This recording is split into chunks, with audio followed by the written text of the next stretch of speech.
The magic നോവലിലേക്ക് സ്വാഗതം. വാസ്തുബലി part 3. സാദിഖിൻ്റെ മാമയായ Kasim റാവുത്തറാണ് phone ചെയ്തറിയിച്ചത്. ഈ നിക്കാഹ് ഒഴിയുകയാണ് ഞങ്ങൾ. നിശ്ചയം ക്യാൻസൽ ചെയ്തോളൂ. 2 വാചകങ്ങൾ മാത്രം. ഫോൺ അറ്റൻഡ് ചെയ്തത് സുലൈമാൻ ഹാജിയായിരുന്നു. നിന്റെ പടച്ചവനെ, എന്തായി കേൾക്കണത്? ദുർബലമായൊരു അന്വേഷണം മാത്രമേ ആ നാവിൽ നിന്ന് പുറത്തു വന്നോളൂ. അപ്പോഴേക്കും കാസിം റാവുത്തർ ഫോൺ വെച്ചിരുന്നു. തൻ്റെ സെൽഫോൺ നെഞ്ചോടമർത്തി സുലൈമാൻ ഹാജി സോഫയിലേക്ക് മലർന്നു. വല്ലാത്തൊരു ശ്വാസം മുട്ടൽ.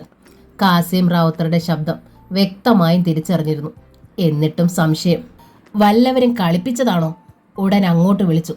കാസിം റാവുത്തറെ തന്നെ കിട്ടി. അല്പം മുമ്പ് ഇങ്ങോട്ട് വിളിച്ചിരുന്നോ? ഉവ്വ്. എന്തേ? പറഞ്ഞതൊന്നും വിശ്വസിക്കാൻ പറ്റണില്ല. അവിടുന്ന് തന്നെയാണോ പറഞ്ഞത് നിക്കാഹ് ഒഴിയാണെന്ന്? ഇവിടുന്ന് തന്നെയാ പറഞ്ഞത്. കാസിം റാവുത്തറുടെ സ്വരത്തിൽ മുറുക്കം. ഞാൻ കാസിം റാവുത്തർ തന്നെയാ പറഞ്ഞത്. ഞങ്ങൾ ഈ നിക്കാഹ് ഒഴിയുക. നിങ്ങളുടെ പെൺകുട്ടീനെ പറ്റി അത്ര നല്ലതൊന്നും അല്ല കേൾക്കണത്. അനാവശ്യം പറയരുത്. ഹാജിയുടെ തൊണ്ടയിടറി.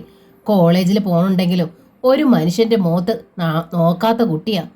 ഇസ്ലാം ചട്ടങ്ങൾ വരവണ്ണം തെറ്റാതെയാ ഞങ്ങൾ അവളെ വളർത്തണതും. മനോവീര്യം വിട്ട് എൻ്റെ ആൺകുട്ടിയോട് പോലും നടന്നിട്ടില്ല. ആൺകുട്ടികളുടെ കാര്യം പറയണ്ട. കാസിം റാവുത്തർ ചിരിച്ചു. കാഫിറങ്ങളുമായിട്ടാണല്ലോ ഓരുടെ ചങ്ങാത്തം. എല്ലാം ഇവിടെ എത്തിയിരിക്കണം. ഒരുത്തനൊരു ആശാരിപ്പെണ്ണുമായി മുഹബത്താണെന്ന് കേട്ടു. നമുക്കിത് വേണ്ട എൻ്റെ പൊന്നു ഹാജി. ഇവിടെ അങ്ങ് നിർത്താം. നമ്മുടെ കുടുംബത്തിന് ഇത് ചേരില്ല. ഹാജിയുടെ നെഞ്ചിൽ വെള്ളിടി വിട്ടി. സാദിക്കുമോ ഇതൊക്കെ വിശ്വസിച്ചിരിക്കണോ? അദ്ദേഹം കരഞ്ഞു. ഒന്ന് കൊടുക്കുക കയ്യിൽ. സാദിക്കല്ല ഇവിടുത്തെ കാര്യങ്ങൾ തീരുമാനിക്കണത്, ഞങ്ങളാ. അതാ ഈ തറവാടിൻ്റെ ഇസത്ത്. വീണ്ടും ഫോൺ കട്ട് ചെയ്തു കാസിം റാവുത്തർ. വളരെ സമയത്തിന് ശേഷം വളരെ തയ്യാറെടുപ്പോടും മുഖവിരകളോടും കൂടിയാണ് ഹാജി കാര്യം മറ്റുള്ളവരെ അറിയിച്ചത്. എന്നിട്ടും കേട്ട പാതി സുലേഖ ബീവി തളർന്ന് നിലത്ത് വീണു. നിശ്ചയത്തിന് ഇനി എത്ര ദിവസമുണ്ട്? ഹൈദ്രോസുക്കയുടെ കെട്ടിയോളായ വെപ്പുകാരി പാത്തുമ്മ താത്ത നെഞ്ചിൽ തല്ലി നിലവിളിച്ചു. ഇതിൽ ഭേദം നെഞ്ചിൽ പിച്ചാത്തി കയറ്റി ഇറക്കുമല്ലായിരുന്നോ? ആളുകൾ ഇനി എന്തൊക്കെ പറഞ്ഞുണ്ടാക്കും? ഇനി ഒരു നല്ല നിക്കാഹ് ഈ കുട്ടിക്ക് വരുമോ? ഇതങ്ങനെ വിടാൻ പറ്റില്ല. ചാഞ്ഞ മരം നോക്കി പാഞ്ഞേറാൻ വരുമോ? വല്ലവനും വല്ലതുമൊക്കെ പറഞ്ഞത് വിശ്വസിച്ച് ബാക്ക് വ്യത്യാസം കാട്ടണവരുടെ ചെള്ളയ്ക്ക് കൊടുക്കണം. ഒരു കപ്പൽ വെച്ച തറവാട്ടുകാർ വന്നിരിക്കുന്നു. കോഴിക്കോട്ടിന് പോവാനായി ഹാജ കാർ ഇറക്കിയിട്ടു. എങ്ങും പോണ്ട. സുലൈമാൻ ഹാജി തടഞ്ഞു. ആരോടും ഒന്നും ചോദിക്കണ്ട. ചോദിക്കാതിരുന്ന നമ്മുടെ കുട്ടിയുടെ ഭാവി പോവില്ലേ മൂത്താപ്പ? ഹാജി ചോദിച്ചു. അവര് പറഞ്ഞത് നമ്മൾ സമ്മതിച്ച മാതിരി ആവില്ലേ? കേട്ടതൊക്കെ തെറ്റാണെന്ന് മനസ്സിലാക്കി നിശ്ചയം നടത്താൻ അവർ സമ്മതിക്കുമോ? അത്രയ്ക്കും നമ്മളിൽ വിശ്വാസമുള്ളവരായിരുന്നവരെങ്കിൽ ആരെങ്കിലും എന്തെങ്കിലും പറഞ്ഞത് കേട്ട് വാക്കുമാറ്റുമോ? അങ്ങനെ വാക്കുമാറ്റിയാലുള്ള അനുഭവം എന്താണെന്ന് കാണിച്ചു കൊടുക്കാമല്ലോ, ഹാജ പറഞ്ഞു. പാത്തൂത്താത്ത പറഞ്ഞതുപോലെ ആ മാമ എന്ന് പറഞ്ഞവന്റെ ചെള്ള നോക്കി 2 പൊട്ടിച്ചിട്ടിങ്ങ് പോരും. ഇനി മേലാൽ ഇത്തരം വഴി കാണിക്കരുത്. ചെള്ളയ്ക്ക് പൊട്ടിച്ചാൽ ആ ബന്ധം അതോടെ തീരില്ലേ മോനെ? അല്ലെങ്കിലും ആ ബന്ധം തീർന്നില്ലേ മൂത്താപ്പ? സാദിക്ക് വിവരമുള്ളവനാ. 2 ദിവസം കഴിയുമ്പോൾ തെറ്റ് അവരുടെ പക്ഷത്തായിരുന്നെന്ന് മനസ്സിലായാലോ? ചുമ്മാതല്ല എല്ലാവരും മൂത്താപ്പയെ ഗാന്ധി എന്ന് വിളിക്കണത്. ഹാജ ദേഷ്യപ്പെട്ട് അകത്തേക്ക് കയറിപ്പോയി. അതിനിടയിലാണ് മുറിയിൽ കയറി വാതിൽ കുറ്റിയിട്ട് സുറുമി ബ്ലേഡ് കൊണ്ട് കൈ മുറിച്ചത്. പെട്ടെന്ന് കണ്ടുപിടിച്ചത് കൊണ്ട് അപകടമൊന്നും പിടഞ്ഞില്ല. എനിക്കിനി ജീവിക്കണ്ട. സുറുമി ആർത്തലച്ചു കരഞ്ഞു. സാദിക്കിനെ അവൾ വല്ലാതെ ഇഷ്ടപ്പെട്ടു പോയിരുന്നെന്ന് എല്ലാവർക്കും മനസ്സിലായി. അയാളുടെ അമ്മ നൂർജഹാൻ ആണെങ്കിൽ പെണ്ണ് കണ്ടുപോയ ഉടൻ അവളുടെ പേരിൽ മകൻ്റെ ഒരു ഫോട്ടോഗ്രാഫ് അയച്ചു കൊടുത്തിരുന്നു. ആ കളർ ഫോട്ടോഗ്രാഫ് പുസ്തകത്തിനുള്ളിൽ വെച്ചുകൊണ്ടാണ് സുറുമി നടന്നത്. അവൻ പോയാൽ പോട്ടെ മോളെ, ഹാജ അനിയത്തിയെ സമാധാനിപ്പിച്ചു. നിനക്ക് ഹാജിക്ക നല്ല സുൽത്താനെ കൊണ്ടുതരും. എനിക്ക് സുൽത്താനൊന്നും വേണ്ട എന്ന് പറയുമ്പോൾ അവൾക്ക് സാദിക്കിനെ തന്നെ മതി എന്ന് പറയുന്ന ധ്വനി ഉണ്ടായിരുന്നു. സത്യത്തിൽ എല്ലാവർക്കും അയാളെ ഇഷ്ടമായിരുന്നു. സുറുമിക്ക് ഇതിലും നല്ലൊരു പുതിയാപ്പിളെ കിട്ടുകയില്ലെന്ന് കരുതിയിരുന്നു. പെട്ടെന്നെല്ലാം തലതിരിയുമെന്ന് ആരും ഓർത്തതല്ല. ആരോ ചതിച്ചതാ, സുലൈമാൻ ഹാജി പറഞ്ഞു. ചതിച്ചതാണെങ്കിൽ ആ ചതി ഒരാളെ ചെയ്യൂ, ഹാജി അറിയിച്ചു. ശ്രീചക്രം മാളികയിലെ ബാലരാമൻ ഉണ്ണിത്താൻ. അയാളുടെ അടുത്ത് മൂത്താപ്പ നന്ദിയും മര്യാദയും കാണിച്ചതാ തെറ്റായി പോയത്. അടിക്കടി എന്ന മട്ടിൽ നിൽക്കണമായിരുന്നു. എങ്കിൽ വീണ്ടും ഈ വേല ഇറക്കില്ലായിരുന്നു. ആശാരി പെണ്ണുമായി മുഹബത്തെന്നൊക്കെ പറഞ്ഞതിലാ എനിക്ക് ഉണ്ണിത്താൻ ശരിക്കും സംശയം. അയാളാണല്ലോ അത്തരം പൊല്ലാപ്പൊക്കെ പറഞ്ഞുണ്ടാക്കിയത്. സുലൈമാൻ ഹാജിയുടെ കണ്ണുകൾ വിടർന്നു. ഹാജ പറയുന്നത് നേരാണെന്ന് അദ്ദേഹത്തിന് തോന്നി. ഇനിയും ക്ഷമിക്കണോ മൂത്താപ്പ അയാളോട്? ഹാജി ആരാഞ്ഞു. മോൻ പറയണത് മുഴുവൻ ശരിയാ. സുലൈമാൻ ഹാജി കൊച്ചുമകന്റെ കൈ പിടിച്ചു. പക്ഷേ നമ്മുടെ കയ്യിൽ തെളിവൊന്നും കിട്ടിയിട്ടില്ല. തെളിവ് കിട്ടിയാലും നമ്മൾ വഴക്കിന് പോണോ? ഹാജിയുടെ മുഖത്തേക്ക് ഉറ്റുനോക്കി ഹാജി. എന്തായിരിക്കും അതിന്റെ അന്ത്യമെന്ന് മോനൊന്ന് ഓർത്തു നോക്കിയേ. അന്നും മൂത്താപ്പ ക്ഷമിച്ചത് അഭിമാനം ഇല്ലാഞ്ഞിട്ടല്ല, ഉണ്ണിത്താന്മാരെ പേടിച്ചിട്ടുമല്ല, വരും വരായികളെ കുറിച്ച് ചിന്തിച്ചിട്ട. ബലരാമൻ ഉണ്ണിത്താൻ ഒരു പോരാളിയാ. ആയുധവും എടുത്തോണ്ട് നിൽക്കുക അയാൾ യുദ്ധത്തിന്. സ്വയം ഇല്ലാതായാലും മറ്റുള്ളവർ ഇല്ലാതായാലും അയാൾക്കൊന്നുമില്ല. ഈ യുദ്ധവും നാശവുമാണ് അയാളുടെ സന്തോഷം. നമ്മുടെ സന്തോഷം അതല്ലല്ലോ മോനെ. എന്ന് വെച്ച് ഇനിയും ക്ഷമിക്കണമെന്നല്ലേ മൂത്താപ്പ പറയുന്നത്? എന്താ വേണ്ടതെന്ന് നമുക്ക് സാവധാനം ആലോചിച്ച് നോക്കാം. ബാലരാമൻ ഉണ്ണിത്താൻ കൊള്ളരാത്തവനായതുകൊണ്ട് ഉണ്ണിത്താന്മാരല്ല അത്തരക്കാരല്ല. അന്ന് അബ്ദുള്ളനെയും കൂട്ടി ശ്രീചക്രം മാളികയിൽ ചെന്നപ്പോഴും എനിക്കത് ബോധ്യമായി.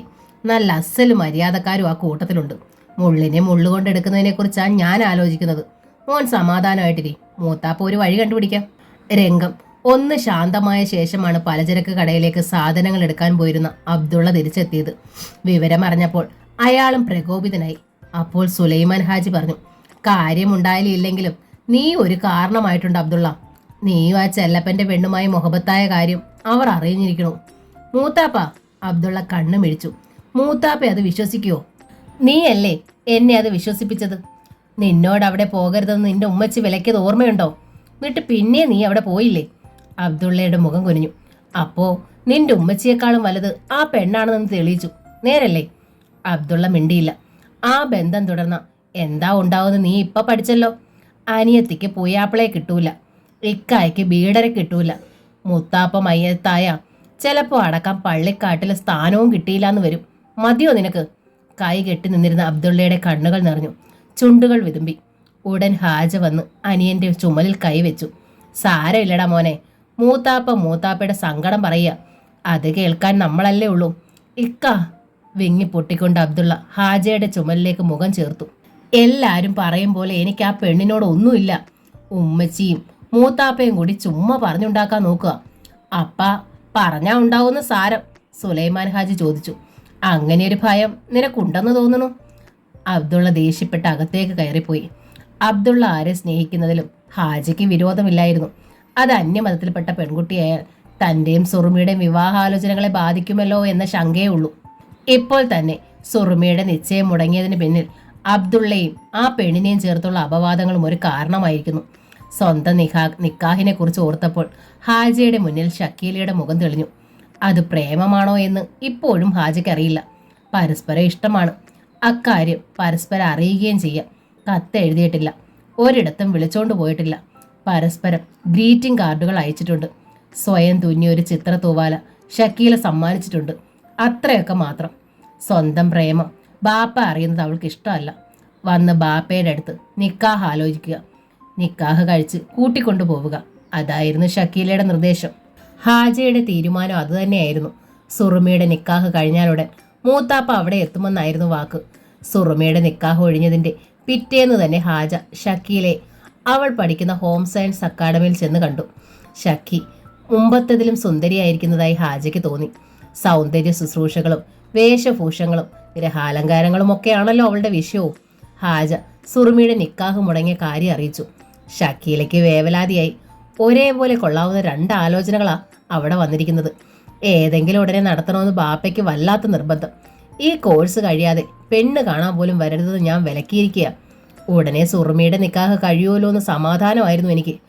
ഉടനെ തന്നെ അത് നടക്കും പെണ്ണെ, ഹാജ ഷക്കീലെ ആശ്വസിപ്പിച്ചു.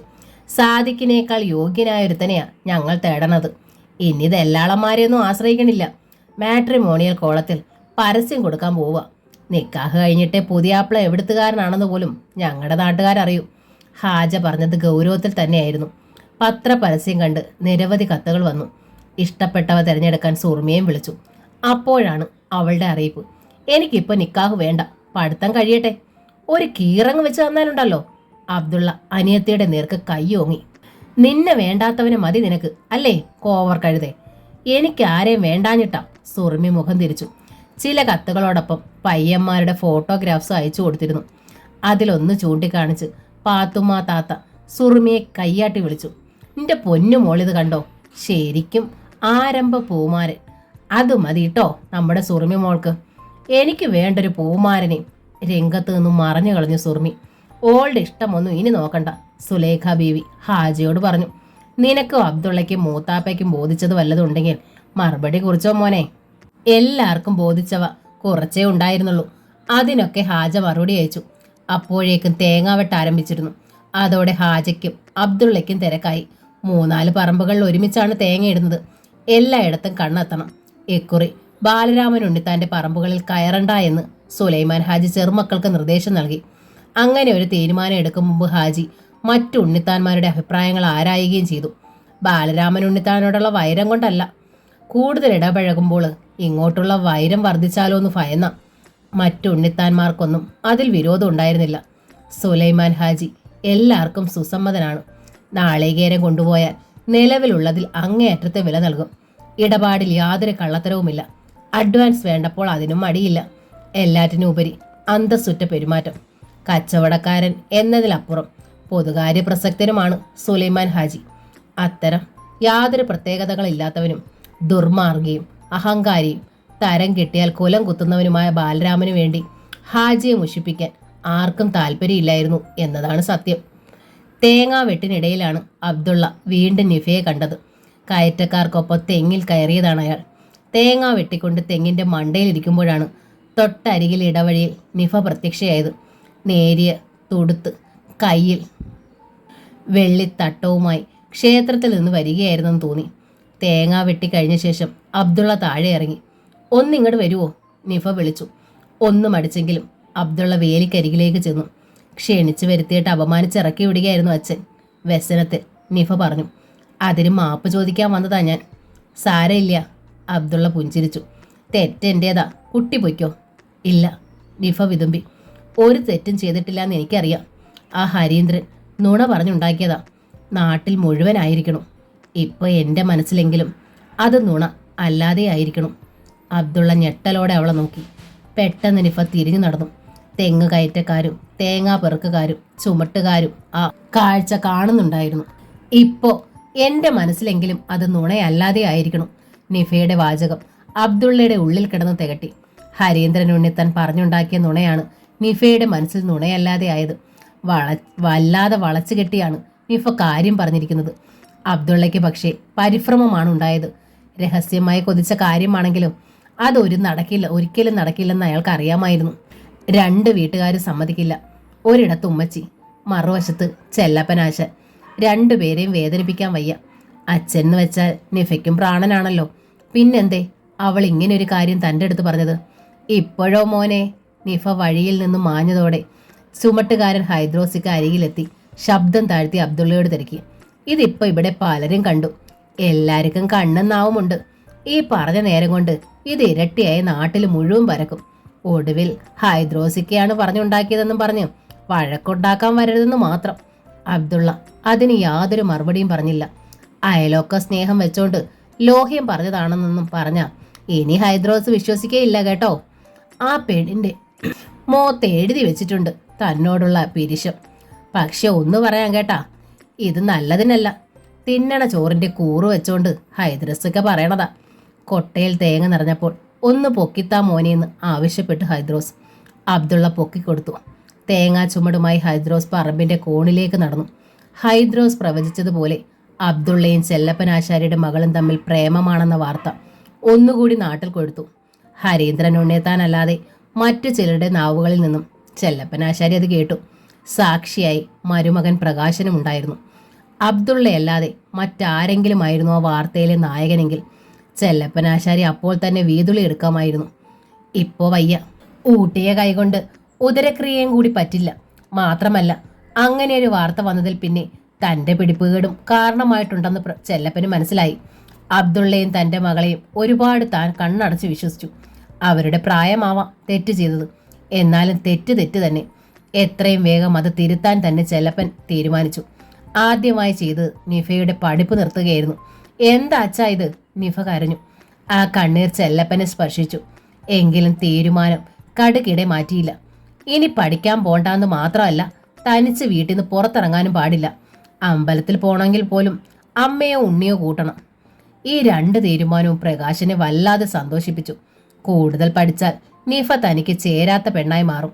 ഇപ്പോൾ തന്നെ അവൾ തന്നിൽ നിന്ന് ഒരുപാട് ഉയരെയാണെന്ന് പ്രകാശിനറിയാം. അതിൻ്റെ ഒരു നേർത്ത അഹങ്കാരവും മുഖത്ത് കാണാനുണ്ട്. അടുത്തത് തനിച്ച് വെളിയിൽ പോകണ്ട എന്ന വിലക്കാണ്. അതും അങ്ങേയറ്റം സന്തോഷകരം തന്നെ. എവിടെയെങ്കിലും ചെന്നിരുന്ന് മനസമാധാനത്തോടെ പണിയെടുക്കാലോ. സ്വതന്ത്രമായി നിഫ നടന്നാൽ അബ്ദുള്ളയുമായുള്ള ബന്ധം ഒന്നുകൂടി മുറുകും. ആ തോന്നൽ തന്നെയും ഭ്രാന്ത് പിടിപ്പിക്കും. ഒരു നല്ല ആശാരിച്ചക്കൻ്റെ കെട്ടിയോളാകാൻ വേണ്ട പഠിപ്പൊക്കെ ഇപ്പോൾ തന്നെ നിനക്കുണ്ടല്ലോ. മുഖം വീർപ്പിച്ചിരുന്ന നിഫയോട് പ്രകാശൻ തിരക്കി. പിന്നെന്തേ ഇത്ര വീർപ്പുമുട്ടൽ? ആശാരിച്ചക്കൻ്റെ കെട്ടികളാകാൻ തീരുമാനിച്ചിട്ടില്ലെങ്കിലോ? എടുത്തടിച്ചതുപോലെയായിരുന്നു നിഫയുടെ മറുപടി. പിന്നെ ആരുടെ ആകാനാ പോകുന്നത്? നമ്പൂതിരിയുടെയോ അതോ മേത്തന്റെയോ? ആശാരി, നമ്പൂതിരി, മേത്തൻ എന്നൊക്കെയുള്ള വേർതിരിച്ച ചിന്തകളില്ലാത്ത ഒരു മനുഷ്യന്റെ കെട്ടിയോളാകാനാ എനിക്ക് താല്പര്യം. ഒട്ടും പതർച്ച കൂടാതെയാണ് നിഫയെ അറിയിച്ചത്. പ്രകാശൻ ചിരിച്ചു. അത്രയുള്ളോ? ഞാനങ്ങ് പേടിച്ചുപോയി. പ്രകാശേട്ടൻ എന്തിനാ പേടിക്കുന്നത്? ഞാൻ ആരുടെ കെട്ടിയോളായാൽ എന്താ? അങ്ങനെ ആരുടെയെങ്കിലും കെട്ടിയോളാകാൻ ഞാൻ സമ്മതിച്ചിട്ട് വേണ്ടേ? നിഫ പ്രകാശനെ നോക്കി. പ്രകാശന്റെ ഉള്ളിലിരിപ്പ് അവൾക്ക് അറിയാമായിരുന്നു. കുറേ നാളായി സൂചനകൾ ആരംഭിച്ചിട്ടും. ഇനിയെങ്കിലും കാര്യം തുറന്നു പറയണമെന്നുണ്ടായിരുന്നു നിഫയ്ക്ക്. പ്രകാശനോട് അവൾക്ക് പ്രത്യേകിച്ച് വിരോധമൊന്നുമില്ലായിരുന്നു. ഒരാങ്ങളയോടെന്ന പോലെ സ്നേഹമുണ്ടായിരുന്നു. ആ നിലയ്ക്ക് മറ്റൊരു തരത്തിലുള്ള ഒരാശ ആ മനസ്സിൽ വളർത്തുന്നത് ശരിയല്ല. നിനക്കറിയോ നിഫേ, പ്രകാശൻ അവളുടെ അരികിലായിരുന്നു. മരപ്പണിക്ക് പോകാൻ എനിക്ക് ഒട്ടും മനസ്സിലായിരുന്നു. നമ്മുടെ കുലത്തൊഴിൽ ചെയ്യില്ലാതെ ഞാൻ ശപഥമെടുത്തിരുന്നു. അതെന്താ? നിഫ ചോദിച്ചു. ഇതത്ര മോശം പണിയാണോ? ഇപ്പോൾ സാമാന്യം ജീവിച്ചു പോകാനുള്ള കൂലിയൊക്കെ കിട്ടുമല്ലോ. മിടുക്കനാണെങ്കിൽ ഒരു ദിവസം വെറുതെ ഇരിക്കണ്ട. അച്ഛൻ പറയണത് കേട്ട് പറയുമല്ല. ശരിക്കും ഇതൊരു കലയാണ്. കലാകാരനാകണമെങ്കിൽ അങ്ങേയറ്റത്തെ നിലയ്ക്കെത്താം. എല്ലാവരും ഉദ്യോഗസ്ഥന്മാരായാൽ ഈ പണി ആര് ചെയ്യും? പൂച്ചയ്ക്ക് ആരെങ്കിലും മണി കെട്ടിയല്ലേ ആവൂ. പ്രകാശം മറുപടി പറഞ്ഞില്ല. ആശാരിപ്പണിയോട് ആളുകൾക്ക് താല്പര്യമുണ്ടാകാൻ വേദന ഇനിയും കൂട്ടണമെന്ന് ഞാൻ പറയും. അല്ലെങ്കിൽ മിടുക്കന്മാരായ വേറെ പണിക്ക് പോവും. ആണുങ്ങളായിരുന്നെങ്കിൽ ഞാനും അച്ഛൻ്റെയോടൊപ്പം പോകുമായിരുന്നു. പെണ്ണുങ്ങൾക്കും പോയിക്കൂടെ? പ്രകാശം പരിഹസിച്ചു. അച്ഛൻ സമ്മതിച്ചേക്ക് ഞാൻ പോയേനെ. നിഫ ചിരിച്ചു. ഉദ്യോഗത്തിൻ്റെ ക്യൂവിൽ ഒരാളെങ്കിലും കുറയ്ക്കാലോ. നിഫ എന്തൊക്കെ പറഞ്ഞാലും എനിക്ക് ഈ തൊഴിലൊരു താല്പര്യമില്ല. ഇഷ്ടമില്ലാത്ത അച്ഛക്ക് തൊട്ടതൊക്കെ കുറ്റം തന്നെ. അത് ശരിയാ, പ്രകാശം സമ്മതിച്ചു. അമ്മാമ്മ വിളിച്ചപ്പോൾ ഞാൻ പോന്നത് നിഫയെ ഓർത്ത് മാത്രമാണ്. വെറുതെ കാണുകയെങ്കിലും ചെയ്യാമല്ലോ എന്നോർത്ത്. സ്നേഹവ്യസനത്തോടെ അയാൾ നിഫയെ നോക്കി. മറുപടി പറയേണ്ട സന്ദർഭമാണിതെന്ന് നിഫയ്ക്കും വ്യക്തമായി. ഇനിയും നീട്ടിക്കൊണ്ടുപോകാൻ പാടില്ല. പ്രകാശേട്ടൻ ക്ഷമിക്കണം, അവൾ പറഞ്ഞു. എൻ്റെ മനസ്സിൽ അങ്ങനെയൊന്നുമില്ല. പലപ്പോഴായി ഞാനും അത് സൂചിപ്പിച്ചിട്ടുണ്ട്. ഉണ്ണി എൻ്റെ അനിയനാണെങ്കിൽ പ്രകാശേട്ടൻ എൻ്റെ ഏട്ടനാ.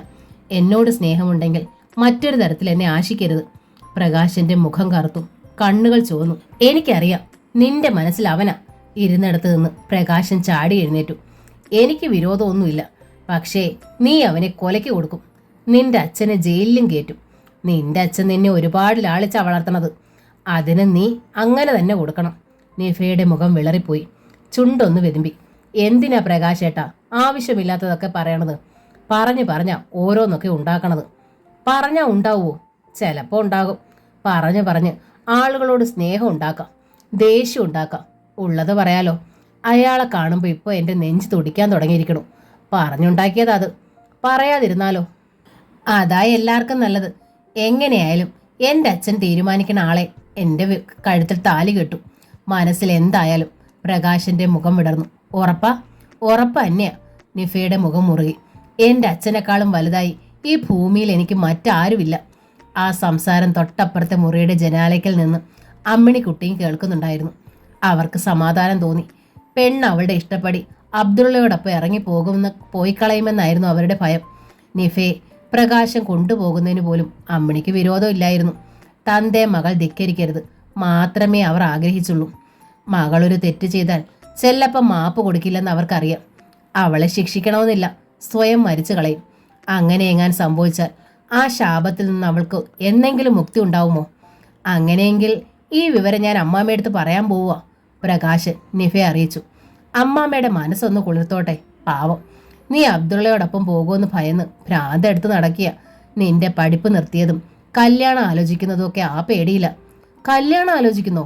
അമ്പരപ്പോടെ നിഫ പ്രകാശിനെ നോക്കി. ആ, ഉദ്യോഗമുള്ളൊരു ചെറുക്കനെ കണ്ടുപിടിക്കണം, എന്താച്ചാ കൊടുക്കാന്ന് ആ ദല്ലാൽ കുറുപ്പിന്റെ അടുത്ത് പറഞ്ഞിരിക്കുക. കുലത്തൊഴിലിനെ പാടിപ്പോക്കെടുത്തണ ആളാ അമ്മാമ്മ. നീയും അങ്ങനെ തന്നെ. ബാക്കിയുള്ളവരാണെങ്കിൽ ഇവിടെ പിടിച്ചു നിർത്തി ഭാവിയും തൊലച്ചു. എന്നിട്ടിപ്പോ മകൾക്ക് വേണ്ടി ഉദ്യോഗസ്ഥനെ തിരക്കണു. ആദർശമൊക്കെ ഇത്രയേ ഉള്ളൂ. നിഫ അതിന് മറുപടി ഒന്നും പറഞ്ഞില്ല. എന്തു പറഞ്ഞിട്ടും കാര്യമില്ലെന്ന് അവൾക്കറിയാമായിരുന്നു. പ്രകാശേട്ടന്റെ വള്ളം ഇപ്പോഴും പഴയ കടുവൽ തന്നെയാണ്. പ്രകാശം പക്ഷേ അമ്മാമ്മ എടുത്ത് തന്ത്രപൂർവ്വം കരുക്കൾ നീക്കി. അമ്മാമ്മ ഇപ്പം എടുപിടിയെന്ന് കല്യാണം ഒന്നും ആലോചിക്കണ്ട. നിഫയുടെ പഠിപ്പും മുടക്കണ്ട. നിഫയ്ക്ക് അബ്ദുള്ളയുമായി നമ്മൾ ഉദ്ദേശിക്കണ തരം ഒരു കണക്ഷനുമില്ല. തമ്മിൽ കണ്ടാ മിണ്ടുമായിരിക്കും. മുൻപരിചയമുള്ള ഒരു മനുഷ്യരല്ലേ. നമ്മൾ ഇനി അതും ഇതുമൊക്കെ പറഞ്ഞ് അവളുടെ മനസ്സിലില്ലാത്തത് ഉണ്ടാക്കാതിരിക്കുന്ന നല്ലത്. വിശ്വസിക്കാനാവാത്തതുപോലെ ചെല്ലപ്പൻ ആശാരി നോക്കി. സംശയമുണ്ട് അച്ഛാ, അമ്മാമ്മ നിഫയോട് തന്നെ ചോദിച്ചു നോക്ക്. അമ്മാമ്മ തീരുമാനിക്കുന്ന ആളെ അവളുടെ കഴുത്തിൽ താലി കെട്ടുമെന്ന് ആണയിട്ട് പറഞ്ഞിട്ടുണ്ട്. ചെല്ലപ്പൻ ആശാരിയുടെ ഉള്ളിൽ ആ വാചകം കുളിർ കോരിയിട്ടു. പണി കഴിഞ്ഞുള്ള മടക്കയാത്രയിലായിരുന്നു അമ്മാമ്മയും മരുമകനും. ചെല്ലപ്പൻ മരുമകന്റെ ചുമലിൽ കൈയിട്ടു. അവളൊരു അന്യമതക്കാരന്റെ കൂടെ പോയാൽ എനിക്ക് മാത്രമല്ല നിനക്കും കുറച്ചില്ല മോനെ, അയാൾ പ്രകാശനോട് പറഞ്ഞു. ഇപ്പൊ ദേ അച്ഛൻ തീരുമാനിക്കണ ആളെ കഴുത്തിൽ താലി കെട്ടുമെന്ന് അവൾ പറഞ്ഞിട്ടുണ്ടല്ലോ. ഈ മനസ്സ് മാറും മുമ്പേ അവളുടെ കല്യാണം അങ്ങ് നടത്തുന്നതാ നല്ലത്. ചീത്തപ്പേര് വീണാൽ പിന്നെ കൊള്ളാവുന്ന ഒരു ചെക്കനെ കിട്ടാൻ പാടാ. അമ്മാമ്മയുടെ ആ വർത്തമാനം പ്രകാശന് ഒട്ടും സൂചിച്ചില്ല. അങ്ങനെയൊന്നുമല്ല, എത്ര ചീത്തപ്പേര് വീണാലും അവളെ മനസ്സിലാക്കാൻ കഴിയണ ഉശിരും ആത്മാർത്ഥതയുമുള്ള ചെക്കനാണെങ്കിൽ ഉറച്ച വാക്കിൽ തന്നെ നിൽക്കും. ചിലപ്പോ ഉദ്യോഗസ്ഥനല്ലായിരിക്കും, മരപ്പണിയും അത്ര മോശമല്ലെന്ന് അമ്മമ്മ പറയാറുണ്ടല്ലോ. ചെല്ലപ്പൻ ശങ്കയോടെ മരുമകനെ നോക്കി. അവന്റെ ലാക്ക് അയാൾക്ക് പിടികിട്ടി. അതോടെ ആ വിഷയം വിട്ടു. കുറച്ചു നാളായി പണി കഴിഞ്ഞ് മടങ്ങുമ്പോഴുള്ള ചന്തയിൽ കയറ്റി നിർത്തിയിരുന്നു. അന്ന് ചെല്ലപ്പൻ മരുമകനെയും കൂട്ടി ചന്തയിൽ കയറി. മീൻ വാങ്ങാൻ നേരം പ്രകാശന്റെ അഭിപ്രായം തിരക്കി. നിനക്ക് എന്ത് മീനാടാ ഇഷ്ടം? ഓ, എൻ്റെ ഇഷ്ടമൊന്നും അമ്മാമ്മ നോക്കണ്ട, പരിഭവമായിരുന്നു. എങ്കിൽ നിന്റെ ഇഷ്ടമാ ഞാൻ ഇന്ന് നോക്കാൻ പോകുന്നേ, പറയടാ. ഉണക്കയില മതി, താല്പര്യമില്ലാത്ത മട്ടിൽ പ്രകാശം പറഞ്ഞു. ഉണക്കയില ചെല്ലപ്പന്റെ ഇഷ്ട വിഭവമായിരുന്നു. എങ്കിൽ ഉണക്ക മാത്രം പോരാ, കുറച്ച് പച്ചയും വേണം. അതും സ്വന്തം ഇഷ്ടപ്രകാരം വാങ്ങി ചെല്ലപ്പൻ. അപ്പോഴും പ്രകാശന്റെ മുഖം വീർത്തു തന്നെയിരുന്നു. ഇവനെ സൂക്ഷിക്കണമെന്ന് ചെല്ലപ്പന് തോന്നി. ജീവിതത്തിൽ തനിക്ക് പറ്റിയ അനവധി മണ്ടത്തരങ്ങളിൽ ഒന്നാണ് ഈ ചെക്കനെ പിടിച്ച് കൂടെ നിർത്തിയതെന്ന് അയാൾ ഓർത്തു. അമ്മാമ്മ പുറമേ പറയും പോലെ അത്ര ആദർശവാനൊന്നുമല്ല. ശരിക്കൊരു സ്വാർത്ഥിയാണെന്ന് പ്രകാശനും മനസ്സിലായി. അമ്മാമ്മയേക്കാൾ മനസ്ഥിതി അമ്മായിക്ക് നിഫയ്ക്കുമാണ്. അമ്മായിയാണെങ്കിൽ നിസ്സഹായ. തന്നെ മറ്റൊരു തരത്തിൽ ആശിക്കരുതെന്നാണ് നിഫയുടെ അപേക്ഷ. പക്ഷേ അമ്മാമ്മ പറഞ്ഞാൽ അവൾ കേൾക്കും. അമ്മാമ്മയാണ് കല്ല്, ആർക്കും സ്വാധീനിക്കാൻ കഴിയാത്ത കരിങ്കല്ല്. മുമ്പും ചെല്ലപ്പൻ ആശാരിയോട് പ്രകാശന് അത്ര സ്നേഹമോ ബഹുമാനമോ ഒന്നും തോന്നിയിട്ടില്ല. ഇപ്പോൾ കടുത്ത വെറുപ്പും ദേഷ്യവുമായി. ഒരു സന്ധ്യയ്ക്ക് രണ്ടുപേരും പണി കഴിഞ്ഞു വന്നപ്പോൾ ദല്ലാൾ കുറുപ്പ് മുറ്റത്തെ ബെഞ്ചിലുണ്ട്. ചെല്ലപ്പൻ ആശാരിയെ കാത്തിരിക്കുകയായിരുന്നു അയാൾ. കാലും മുഖവും കഴുകി ചെല്ലപ്പൻ അടുത്ത് വന്നിരുന്നപ്പോൾ കുറുപ്പ് അറിയിച്ചു, ആവശ്യപ്പെട്ട പ്രകാരം ഒരു പയ്യനൊത്തു വന്നിട്ടുണ്ട്. ഉളിയന്നൂർ തച്ചന്മാരുടെ തായ്വഴിയിലുള്ളതാ. ചെല്ലപ്പന്റെ മിഴികളിൽ പൂത്തിരി കത്തി. മരപ്പണിക്കാരല്ലല്ലോ അല്ലേ? അയാൾ ഉത്കണ്ഠയോടെ ചോദിച്ചു. അകത്തെ ജനാലയിൽ നിന്നിരുന്ന പ്രകാശൻ പുച്ഛത്തിൽ പല്ലുറുമി. ഈ ചോദിക്കുന്ന ആൾക്ക് മരപ്പണിയല്ല, കളക്ടർ ഉദ്യോഗ. മരപ്പണിക്കാരനെ വേണ്ടാന്ന് പറഞ്ഞാൽ പിന്നെ മരപ്പണിക്കാരനെ കൊണ്ടുവരുമോ ഞാൻ? കുറുപ്പിന് ചുണ്ടി വന്നു. ചെറുക്കനുമില്ല മരപ്പണി, തന്തയ്ക്കുമില്ല. തന്ത റിട്ടയർഡ് വില്ലേജ് ഓഫീസർ, മകന് പോസ്റ്റ് ഓഫീസിൽ ക്ലർക്ക്. അയ്യോ, അപ്പം അവർക്ക് ഞങ്ങളെ പിടിക്കുവോ? ചെല്ലപ്പന് ഭയമായി. പിടിച്ചു, കുറുപ്പ് പറഞ്ഞു. പെണ്ണിന്റെ ഫോട്ടോ കാണിച്ചു ഞാൻ. ചെറുക്കൻ്റെ ആവശ്യം പഠിപ്പും ചന്തവുമുള്ള പെണ്ണ. നിങ്ങളുടെ ജാതിയിൽ ഇത്രയും മുഖശ്രീ ഉള്ളൊരു പെങ്കൊച്ച് വേറെ കാണൂലല്ലോ. ചെല്ലപ്പന്റെ മുഖം അഭിമാനം കൊണ്ട് വിങ്ങി. പിന്നെ തന്തയുടെ അഭിപ്രായം അടക്കം ഒതുക്കുള്ള കുട്ടിയായിരിക്കണമെന്ന് മാത്രം. ഇത്രയും മൊത്താൽ സ്ത്രീധനം വേണ്ടാത്രേ. ചെറുക്കൻ്റെ തള്ള മാത്രം ശബ്ദം താഴ്ത്തി ഒരു കാര്യം പറഞ്ഞു. 101 പവൻ. 2 ഗ്ലാസ് ചായയുമായി ഉമ്മറത്തേക്ക് വന്ന അമ്മിണിക്കുട്ടി അതിശയപ്പെട്ടു. 101 പവനോ? ഒന്ന് പോടിയപ്പുറത്ത്. ഭാര്യയെ നോക്കി ചെല്ലപ്പൻ ഗർജിച്ചു. 101 അല്ല, 201 ഉണ്ടാക്കും ചെല്ലപ്പൻ. ഞാൻ ഇത്രയും നാളും കടന്ന് പണിത് എടുത്തത് എന്തിനാ? ഉണ്ടാക്കിയതൊന്നും കള്ളു കുടിച്ച് മുള്ളി കളഞ്ഞിട്ടില്ല. ഒറ്റ പെണ്ണേ ഉള്ളൂ, അവരെന്താവശ്യപ്പെട്ടാലും കൊടുക്കും ഞാൻ. നോക്കിക്കോ, 2 മാസത്തിനുള്ളിൽ ഈ വീടും ഒന്ന് പുതുക്കും. വന്ന് പെണ്ണ് കണ്ടോളാൻ പറ. അകത്തെ മുറിയിൽ എല്ലാം കേട്ട് നിന്ന നിഫയുടെ കണ്ണുകൾ നിറഞ്ഞൊഴുകി. വിവരങ്ങളൊന്നും പുറത്ത് ഒരു കുഞ്ഞും അറിയണ്ട. ശബ്ദം താഴ്ത്തി ചെല്ലപ്പൻ കുറുപ്പിനോട് പറഞ്ഞു. ഇപ്പം കല്യാണം മുടക്കികളെ കൊണ്ട് ഈ നാട്ടിൽ പൊറുതി മുട്ടിയിരിക്കുക. നിശ്ചയത്തിന് 2 നാൾ മുമ്പാ സുലൈമാൻ ഹാജിയുടെ കൊച്ചുമോളുടെ നിക്കാഹ് മുടങ്ങിയത്. എൻ്റെ നിഫയുടെ അതേ പ്രായക്കാരി കുട്ടിയാ. പുഴുങ്ങിയ നെല്ലിന് വാ പൊളിക്കൂല. പക്ഷേ മുടക്കുകാർക്ക് അതൊന്നും അറിയണ്ടല്ലോ. അബ്ദുള്ളയല്ല, പ്രകാശനെയായിരുന്നു ചെല്ലപ്പനാശാരിക്ക് ഭയം. തോളിലിരിക്കുമ്പോഴാണല്ലോ ചെവി തിന്നാൻ എളുപ്പം. അന്ന് വിശപ്പില്ലെന്നും പറഞ്ഞ് പ്രകാശന് അത്താഴം കഴിച്ചില്ല. പാതിരാവ് കഴിഞ്ഞപ്പോഴുണ്ട് നിഫയുടെ മുറിയിൽ നിന്നൊരു അടുക്കിയ നിലവിളി. പെട്ടെന്ന് അത് നിലയ്ക്കുകയും ചെയ്തു. ചെല്ലപ്പനാശാരിയും അമ്മിണിക്കുട്ടിയും ചാടി എഴുന്നേറ്റ് ലൈറ്റ് തെളിച്ചു. നിഫ കിടക്കുന്ന മുറിയുടെ വാതിൽ അകത്തുനിന്ന് കുറ്റിയിട്ടിരിക്കുകയാണ്. അകത്തെന്തോ തട്ടിമറിഞ്ഞ ശബ്ദവും ശ്വാസം മുട്ടിയുള്ള കിതപ്പും കേട്ടു. ഒറ്റ ചവിട്ടിന് ചെല്ലപ്പൻ ആ വാതിൽ തകർത്തു. പ്രകാശന്റെ കൈക്കുള്ളിൽ കിടന്ന് പിടയുകയാണ് നിഫ. പാവാടയ്ക്ക് മേലെ ധരിച്ച നീളൻ ജാക്കറ്റ് കീറിയിരിക്കുന്നു. ചെല്ലപ്പനെ കണ്ടപ്പോൾ പ്രകാശൻ നിഫയെ വിട്ടു. പാഞ്ഞുപോയ ചെല്ലപ്പൻ തന്റെ വീതുളിയുമായാണ് വന്നത്. വേണ്ട, അമ്മിണിക്കുട്ടി ഉച്ചത്തിൽ കരഞ്ഞു. പിന്നിൽ നിന്ന് ഭർത്താവിനെ വട്ടം പിടിച്ചു. അവൻ എവിടെയാന്ന് വെച്ചാ പൊയ്ക്കോട്ടെ, കഴുത്തിന് പിടിച്ച് വെളിയിൽ തള്ളിയാ മതി. ഇല്ല, ചെല്ലപ്പനാശാരി കുതിറി. എന്റെ പെണ്ണിന്റെ ദേഹത്ത് തൊട്ട ഇവനെ ഞാൻ ഇനി വെച്ചേക്കില്ല. മുറിയുടെ ഒരു കോണിൽ കത്തുന്ന മിഴികളോടെ നോക്കി നിൽക്കുകയായിരുന്നു പ്രകാശൻ. നിഫയാണെങ്കിൽ ചുവരിലേക്ക് മുഖമണച്ചു വെച്ച് ഏങ്ങലടിച്ച് കരഞ്ഞു. ഞങ്ങളെ ഓർക്കണ്ട, അമ്മിണിക്കുട്ടി യാചിച്ചു. ഒറ്റ പെങ്ങട ഒറ്റ മോന, അത്രേ ഓർത്ത് ഇത്തവണത്തേക്ക് ക്ഷമിക്കേ. നമ്മുടെ പേരിലും തെറ്റുണ്ട്. പ്രായമായൊരു പെൺകുട്ടി ഇവിടെ ഉണ്ടെന്നറിഞ്ഞിട്ടല്ലേ മരുമോനെ വീട്ടിൽ കൊണ്ടുവന്ന് താമസിപ്പിച്ചത്. തടയണ്ടമ്മായി, പ്രകാശം വിളിച്ചു പറഞ്ഞു. ആ മുഖത്ത് യാതൊരു കൂസലും ഉണ്ടായിരുന്നില്ല. കുത്തുവോ കൊല്ലുവോ എന്താച്ചാ ചെയ്യട്ടെ. പശ്ചിമ ബംഗാളിൽ ഒരു പണി കിട്ടാനുള്ള ചാൻസ് കളയിച്ച നിങ്ങളുടെ കെട്ടിയോൻ എന്നെ ഇങ്ങോട്ട് വിളിച്ചോണ്ട് പോകുന്നത്. പണിക്ക് സ്ഥിരം സഹായി ആള് വേണമെന്നും പറഞ്ഞു. ആശാരിപ്പണിയുടെ മഹത്വം നാഴികയ്ക്ക് 40 വട്ടം വിളമ്പുകയും ചെയ്യും. എന്നിട്ട് മകൾക്ക് ഉദ്യോഗസ്ഥനെ തേടുന്നു. ഞാൻ ജീവനോടുണ്ടെങ്കിൽ ഇവളുടെ കഴുത്തിൽ മറ്റാരും താലി കെട്ടില്ല. അത് 3.5 തരമാ. ഇവളെ ഒരുത്തി ആശിച്ച ഞാൻ ഇവിടെ വന്നു കിടന്ന് ഇത്രയും കഷ്ടപ്പെട്ടത്. അമ്മാമ്മയുടെ വായിലിരിക്കണ ചീത്തയും തെറിയും മുഴുവൻ കേട്ടത്. ചെല്ലപ്പനാശാരി വായും തുറന്ന് സ്തബ്ധനായി നിന്നുപോയി. എനിക്ക് മുമ്പേ ഓരോന്നൊക്കെ തുടങ്ങിയത് ആ മാപ്പിള ചെറുക്കനായിരുന്നല്ലോ, പ്രകാശൻ തുടർന്നു. നാട്ടിൽ അതൊക്കെ പാട്ടുമായി. എന്നിട്ട് അവന്റെ നേർക്ക് വീതുളി എടുത്തില്ലല്ലോ. ചോരയുള്ള കമ്പയിൽ തൊടാൻ പേടിയുണ്ട് അല്ലേ? അയാൾ പരിഹാസത്തിൽ ചിരിച്ചു. കുറ്റം എന്റേത് തന്നെയാ. തളർച്ചയോടെ ചെല്ലപ്പൻ മുഖം കുമ്പിട്ടു. നിർബന്ധിച്ച് നിന്നെ ഞാൻ ഇങ്ങോട്ട് കൂട്ടിക്കൊണ്ടു പോന്നു. എനിക്കൊരു അനന്തരാവകാശം ഉണ്ടായിക്കോട്ടെ എന്ന് കരുതി. എൻ്റെ പെങ്ങള് വെള്ളം കുടിച്ച് ചത്തോട്ടെ എന്ന് വിചാരിച്ച്. അല്ലാതെ എൻ്റെ മകൾക്ക് ചെറുക്കനായല്ല നിന്നെ ഞാൻ ഇവിടെ കൊണ്ടുപോകുന്നത്. ഇനി ഒന്നും പറയണ്ടച്ചാ. നിഫ ഓടി വന്ന് അച്ഛൻ്റെ നെഞ്ചിലേക്ക് വീണു. പ്രകാശേട്ടൻ തിരിച്ചു പൊയ്ക്കോട്ടെ. അച്ഛന് സഹായത്തിന് ആൾ വേണേ ഞാൻ വരാം. അല്ലെങ്കിൽ ഉണ്ണിയുടെ പടുത്ത് നിർത്തി അവനെ കൂടെ കൊണ്ടുപോയിക്കോ. അച്ഛൻ്റെ കയ്യിൽ നിന്ന് അവൾ വീതുളി പിടിച്ചു വാങ്ങി. പ്രകാശേട്ടനെ കൊന്നിട്ട് അച്ഛൻ ജയിലിൽ പോയാ ഞങ്ങൾക്ക് ആരാ ഉള്ളത്? ചെല്ലപ്പൻ നിസ്സഹായനായി മകളെ നോക്കി. പിന്നെ അവളെ ചേർത്ത് പിടിച്ച് വിങ്ങിപ്പൊട്ടി. പ്രകാശൻ പുറത്തേക്ക് നടന്നു. വാതിൽ കടക്കുമ്പോൾ ആരോടെന്നില്ലാതെ അറിയിച്ചു, പോവാ. ഇനി ഇവിടെ ആരെല്ലാം ചത്തൂന്ന് കേട്ടാ പോലും ഞാൻ ഈ പടി ചവിട്ടൂല. ചവിട്ടരുത്. ചെല്ലപ്പൻ വീണ്ടും ജ്വലിച്ചു. നിന്നെ ഇനി ഞാൻ കണ്ടാൽ പിന്നെ നമ്മളിൽ ഒരാളില്ല. പ്രകാശൻ ഒന്ന് തിരിഞ്ഞു നോക്കി. മറുപടി ഒന്നും പറയാതെ നടന്നു മറയുകയും ചെയ്തു. അമ്മിണിക്കുട്ടി മാത്രം പിന്നാലെ ചെന്നു. എന്നാലും ഞങ്ങളോട് നീ ഇങ്ങനെ ചെയ്തല്ലോ ചെക്ക, അവർ സങ്കടപ്പെട്ടു. ഉണ്ണിയുടെ നിഫയുടെ മൂത്തവനായ നിന്നെ ഞാൻ കണ്ടത്. നിന്റെ ഇഷ്ടം നോക്കി എന്തുമാത്രം ഞാൻ വെച്ചു വിളമ്പി. ഒരു നേരം ഉടുത്തത് അടുത്ത നേരം ഉടപ്പിച്ചിട്ടില്ല ഞാൻ. ഏതു നേരവും എനിക്ക് അലക്കം കഴുകലുമായിരുന്നു. പെട്ടെന്ന് അമ്മിണിക്കുട്ടിയുടെ തൊണ്ടയിടറി. നിനക്ക് ഞങ്ങളുടെ മോളെ അത്ര ഇഷ്ടമായിരുന്നേൽ ഒരു വാക്ക് അമ്മാമ്മയോട് പറയാമായിരുന്നില്ലേടാ. ഇതാണോ ആണത്തോ? പ്രകാശൻ തിരിഞ്ഞു നിന്നു. പറഞ്ഞ ആ മനുഷ്യനത് സാധിപ്പിച്ചു തരുമോ? അമ്മിണിക്കുട്ടിക്ക് ഉത്തരം മുട്ടി. പ്രകാശന്റെ ഇഷ്ടം തന്റെ ഭർത്താവ് സാധിപ്പിക്കാൻ പോകുന്നില്ലെന്ന് അവർക്ക് ഉറപ്പുണ്ടായിരുന്നു.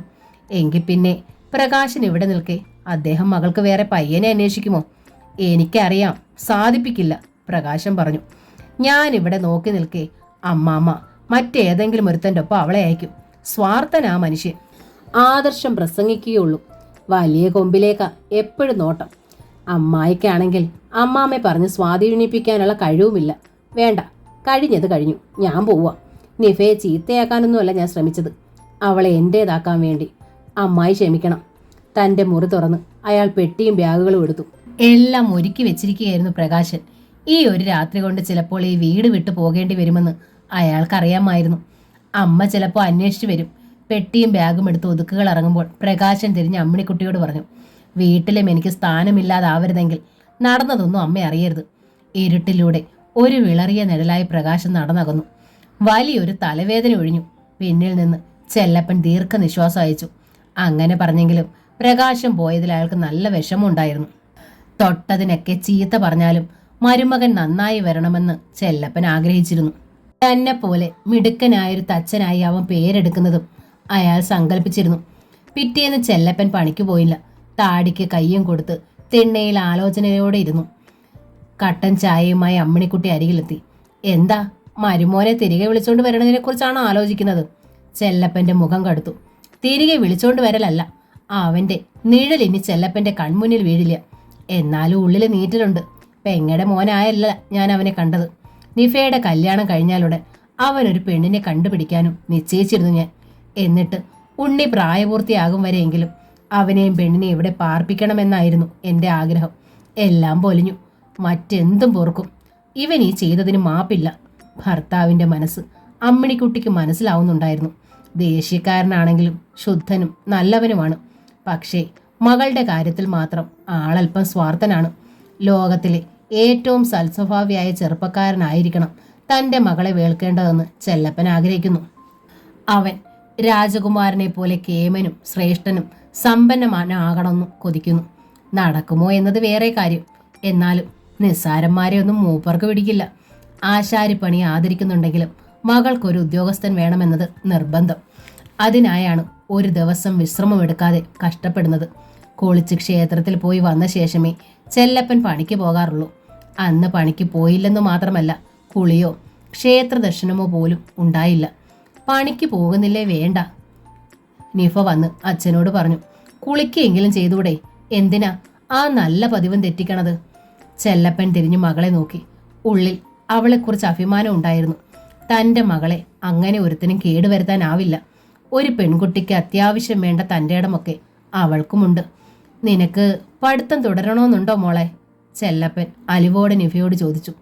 വന്നൊരു ദേഷ്യത്തിന് അന്ന് അച്ഛൻ അങ്ങനെയൊക്കെ പറഞ്ഞു. നീ ഒരു ബിരുദം എടുക്കണമെന്നത് അച്ഛൻ്റെ ഒരു മോഹമാണ്. ബിരുദം മാത്രമല്ല, ബിരുദാനന്തര ബിരുദവുമാവാം. നിനക്ക് എവിടം വരെ പഠിക്കണോ അച്ഛൻ പഠിപ്പിക്കും. കല്യാണമൊക്കെ ആയാൽ പിന്നെ പഠിത്തം മുടങ്ങില്ലേ അച്ഛാ? തന്ത്രപൂർവ്വം നിഫ തിരക്കി.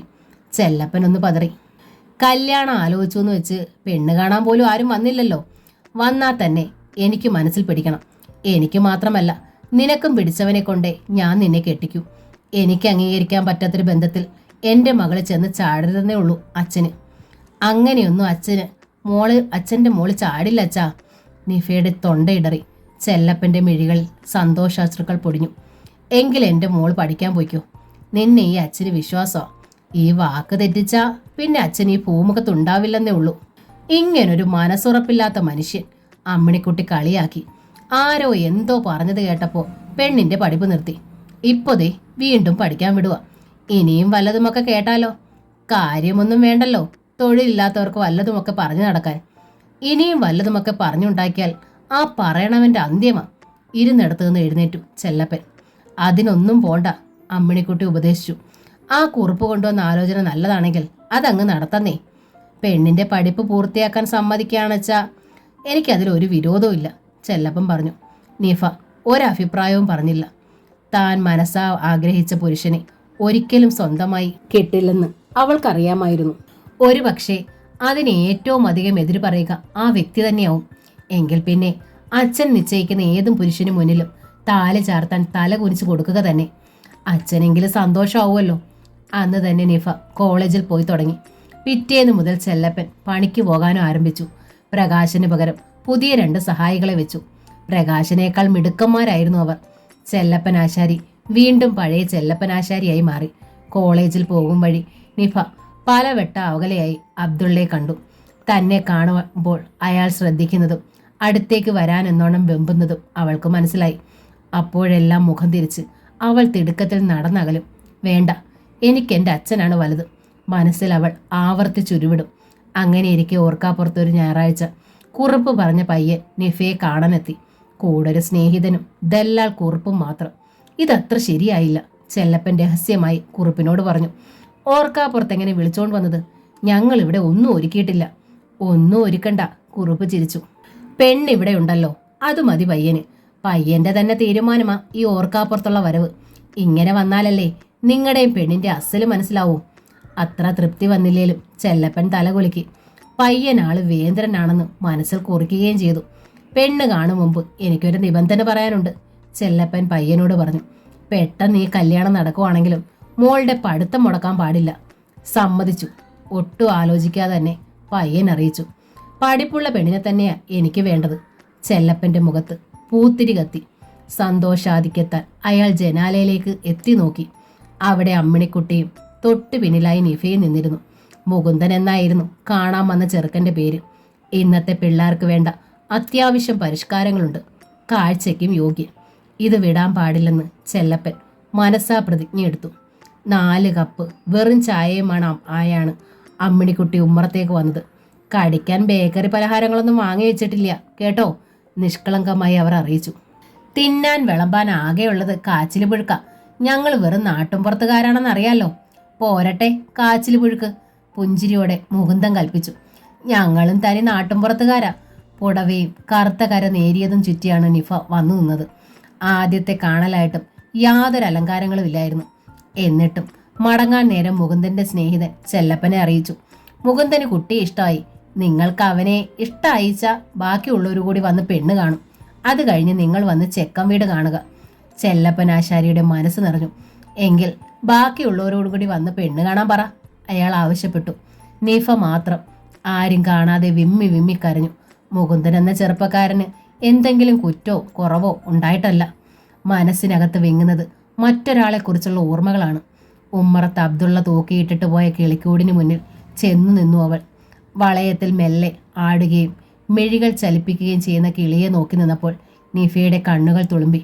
മുകുന്ദൻ വന്ന് പെണ്ണ് കണ്ടു പോയതിൻ്റെ പിറ്റേന്ന് കോളേജിലേക്ക് പോകും വഴി നിഫ അബ്ദുള്ളയെ കണ്ടു. നേരെ എതിരെ നടന്നു വരികയായിരുന്നു അയാൾ. ഒളിക്കാൻ ഒരിടവുമില്ലായിരുന്നു. പിന്തിരിഞ്ഞ് ഓടുന്നതിനെ പറ്റി അവൾ ചിന്തിച്ചു. പക്ഷേ അപ്പോഴേക്കും അയാൾ തൊട്ടരികിലെത്തിക്കഴിഞ്ഞിരുന്നു. കല്യാണം നിശ്ചയിച്ചോ? പുഞ്ചിരിയോടെ അബ്ദുള്ള തിരക്കി. ചിലപ്പോൾ നിശ്ചയിക്കും, കടിച്ചു പിടിച്ചാണ് നിഫ പറഞ്ഞത്. നല്ലത്, അബ്ദുള്ളയുടെ സ്വരം മുഴങ്ങി. അച്ഛനെ നിഫ വേദനിപ്പിക്കരുത്, പാവമാ എൻ്റെ ആശ. എനിക്കാണെങ്കിൽ എൻ്റെ ഉമ്മച്ചിയും വേദനിപ്പിക്കാൻ വയ്യ. എങ്കിലും അന്ന് ഇയാൾ എന്നോട് പറഞ്ഞില്ലേ, ഹരീന്ദ്രൻ ഉണ്ണിത്താൻ പറഞ്ഞുണ്ടാക്കിയ നുണ തൻ്റെ മനസ്സിലെങ്കിലും നുണയല്ലാതായിരിക്കുന്നു എന്ന്. ഒരു നിമിഷം നിർത്തിയിട്ട് മുഖം കുനിച്ചിരുന്ന അയാൾ നൊമ്പരത്തോടെ തുടർന്നു. ഇപ്പതാ എൻ്റെ മനസ്സിലും അത് നുണയല്ലാതായിരിക്കണം. പറഞ്ഞു തീരും മുമ്പ് നിഫയെ കടന്ന് അബ്ദുള്ള നടന്നു. തൻ്റേതൊരു ഏകപക്ഷ സ്നേഹമാണെന്നായിരുന്നു നിഫ ഇതുവരെ കരുതിയിരുന്നത്. ആ സ്നേഹം മടക്കി കിട്ടുന്നുവെന്ന് മനസ്സിലായപ്പോൾ അവളിൽ കോരിത്തരിപ്പുണർന്നു. ഹരീന്ദ്രൻ ഉണ്ണിത്താൻ സൃഷ്ടിച്ച നുണ അബ്ദുള്ളയുടെ മനസ്സിലും നുണയല്ലാതായിരിക്കുന്നു. ഇപ്പോൾ നിഫയ്ക്ക് ഹരീന്ദ്രനോട് നന്ദിയാണ് തോന്നിയത്. പക്ഷേ ഉള്ളു തുറന്ന് സന്തോഷിക്കാൻ അവൾക്കായില്ല. കാട്ടിനുള്ളിൽ വിടർന്നൊരു പൂവ് പോലെയാണ് ഈ സ്നേഹം. ഇതിൻ്റെ ചന്തവും സൗന്ദര്യവും ഒരിക്കലും ലോകമറിയാൻ പോകുന്നില്ല. ത്തിലെ വിളക്ക് പോലെ ആരും അറിയാതെ ജ്വലിച്ച് അണയാനാണ് ആ സ്നേഹത്തിൻ്റെ വിധി. എന്നാലും തങ്ങൾ പരസ്പരം അറിഞ്ഞല്ലോ, അതൊരാശ്വാസമായി നിഫയ്ക്ക്. എങ്ങനെയായാലും അച്ഛൻ നിശ്ചയിക്കുന്ന പുരുഷനെ തൻ്റെ കഴുത്തിൽ താലി കെട്ടു. അച്ഛൻ്റെ അവകാശം നിഫ നിഷേധിക്കില്ല. തൻ്റെ സ്നേഹത്തെക്കാൾ വലുതാണ് അച്ഛൻ്റെ സന്തോഷം. പെണ്ണ് കാണാൻ വന്ന മുകുന്ദൻ എന്ന ചെറുപ്പക്കാരനോടൊപ്പം വീടിൻ്റെ പടിയിറങ്ങി പോകുന്നത് അവൾ സങ്കല്പിച്ചു. ഉള്ളിലെവിടെയോ നേർത്തൊരു നൊമ്പരമുടക്കി. എങ്കിലും തനിക്കതിനാവുമെന്ന് അവൾക്ക് ബോധ്യമായി. അതാണ് സംഭവിക്കുന്നതെങ്കിൽ ആ മനുഷ്യനെ സർവാത്മാ സ്നേഹിക്കുമെന്നും പ്രതിജ്ഞയെടുത്തു. പിറ്റേ ഞായറാഴ്ച മുകുന്ദൻ്റെ അച്ഛനും അമ്മയും വിവാഹിതരായ 2 സഹോദരിമാരും അവരുടെ ഭർത്താക്കന്മാരും നിഫയെ കാണാനെത്തി. തലേന്നാണ് ദല്ലാൾ വന്ന് വിവരം പറഞ്ഞതെങ്കിലും അമ്മിണിക്കുട്ടി വിപുലമായൊരു സൽക്കാരം ഒരുക്കിയിരുന്നു. നിഫ ഓടി നടന്ന് അമ്മയെ സഹായിച്ചു. അത് കണ്ടപ്പോൾ താൻ തൻ്റെ മകളെ തെറ്റിദ്ധരിച്ചു എന്ന കുറ്റബോധമുണ്ടായി ചെല്ലപ്പന്. നിഫയെ വന്നവർക്കെല്ലാം ഇഷ്ടമായി, പ്രത്യേകിച്ചും മുകുന്ദൻ്റെ സഹോദരിമാർക്ക്. അവർ തമാശകൾ പറഞ്ഞ് പൊട്ടിച്ചിരിക്കുന്നത് കണ്ട് മുകുന്ദൻ്റെ അമ്മ ഫാമ പെൺമക്കളെ കളിയാക്കി. ഇത്ര കൂട്ടായെങ്കിൽ ഇനി മുഹൂർത്തമൊന്നും നോക്കണ്ട, കൂടെ കൂട്ടിക്കൊണ്ടു പോരെ. ഞങ്ങൾക്ക് പൂർണ്ണ സമ്മതം, ചിരിയോടെ മുകുന്ദൻ്റെ മൂത്ത സഹോദരി പറഞ്ഞു. നിഫയുടെ അച്ഛനും അമ്മയും സമ്മതിക്കാത്ത കുറ്റമേ ഉള്ളൂ. കല്യാണത്തിന് മുമ്പ് എനിക്ക് ഈ വീടൊന്ന് പൊളിച്ചു പണിഞ്ഞാൽ കൊള്ളാമെന്നുണ്ട്. ചെല്ലപ്പൻ മുകുന്ദന്റെ അച്ഛനായ കൃഷ്ണൻകുട്ടിയോട് പറഞ്ഞു. അതിനൊത്തിരി സാവകാശം എനിക്ക് തരണം. കല്യാണം കഴിഞ്ഞു അതായിക്കൂടെ? കൃഷ്ണൻകുട്ടി ചോദിച്ചു. കല്യാണ ആവശ്യത്തിന് വേണ്ടി പല ഒരുക്കങ്ങളും വേണ്ടി വരുമല്ലോ. ആ കൂട്ടത്തിൽ വീട് പണിക്ക് കൂടി കിടന്ന് ബുദ്ധിമുട്ടണോ? അതൊന്നും കൃഷ്ണൻകുട്ടിയേട്ടൻ അറിയണ്ട, ചെല്ലപ്പൻ പറഞ്ഞു. എനിക്കൊരു 1.5 മാസം തന്നാ മതി. കല്യാണം കൂടാൻ വരുന്ന നിങ്ങളുടെ ആളുകൾക്ക് ഈ കൊച്ചു വീടൊരു കുറച്ചിലായി തോന്നണ്ട. മുകുന്ദന്റെ കൂട്ടുകാർക്കും അതൊരു പോരായ്മയായി തോന്നിയാലോ? അവന്റെ വില ഞാൻ കാക്കണ്ടേ? അതിലൊരു ശരിയുണ്ടെന്ന് കൃഷ്ണൻകുട്ടിക്കും തോന്നി. എങ്കിലും അയാൾ പുഞ്ചിരിച്ചതേ ഉള്ളൂ. ഒരു 4 കെട്ട് മാളികയാ എൻ്റെ ഉന്നം, ചെല്ലപ്പൻ തുടർന്നു. ദാ കാണുന്ന ഉണ്ണിത്താമാരുടെ കൊട്ടാരത്തിന്റെ സാമ്പിളിൽ. അതിന് കുറെ സമയം എടുക്കില്ലേ? കൃഷ്ണൻകുട്ടി തിരക്കി. ഇല്ല, ഒരു 1.5 മാസം തന്നാൽ മതി. എല്ലാം ഞാൻ ഒരുക്കി വെച്ചിട്ടുണ്ട്. നിഫ പിറന്നപ്പോൾ തൊട്ടുള്ള എൻ്റെ മോഹമാത്. അവളുടെ കല്യാണത്തിനെങ്കിലും അത് നിറവേറ്റണ്ടേ? ചെത്തല്ലൂര് ഒരു 4 കെട്ട് പുര പൊളിച്ചപ്പോൾ മുഴുവൻ ഉരുപ്പടിയും ഞാനിങ്ങ് വാങ്ങിക്കൊണ്ട് പോന്നിട്ടുണ്ട്. അതൊന്ന് കൂട്ടിപ്പിടിച്ചെടുത്താൽ മതി. താഴെ ഇപ്പോഴുള്ള പോലുള്ള 2 ബെഡ്റൂം മതി. മുകളിൽ വാർത്ത, അവിടെ ടോയ്ലറ്റ് സഹിതം ഒരു സ്പെഷ്യൽ ബെഡ്റൂം. മുകുന്ദൻ ഇവിടെ എത്തുമ്പോൾ അവർക്ക് ഉപയോഗിക്കാം. കൃഷ്ണൻകുട്ടിക്ക് അതും ഇഷ്ടപ്പെട്ടു. എങ്കിലൊരു 2 മാസം അങ്ങ് പിടിച്ചോ, അയാൾ അറിയിച്ചു. 3 ആയാലും സാരമില്ല, അതിലും ദീർഘിപ്പിക്കരുതെന്നേ ഉള്ളൂ.